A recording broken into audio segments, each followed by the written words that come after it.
Hello കൂട്ടുകാരെ, ഇന്ന് December 14. കൂട്ടുകാരെ, നമ്മുടെ ജീവനും ജീവിതവും ഉണ്ണിയേശുവിന് വിലയേറിയതാണ്.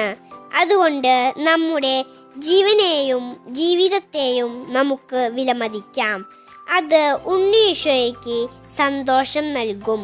ഇനിയൊരു സുഹൃത്ത് ജപം പഠിച്ചാലോ? എൻ്റെ ഉണ്ണീശോയെ, എൻ്റെ വ്യക്തിത്വം ഉൾക്കൊള്ളുവാൻ എന്നെ സഹായിക്കണമേ. ഇത് ചൊല്ലിക്കൊണ്ട് പന്ത് സമ്മാനമായി കൊടുക്കാം. അപ്പോൾ നിങ്ങൾ റെഡിയല്ലേ? എൻ്റെ ഉണ്ണീശോയെ, എൻ്റെ വ്യക്തിത്വം ഉൾക്കൊള്ളുവാൻ എന്നെ സഹായിക്കണമേ. ഉണ്ണീശോയ്ക്ക് പന്ത് സമ്മാനമായി കൊടുക്കാൻ മറക്കല്ലേ.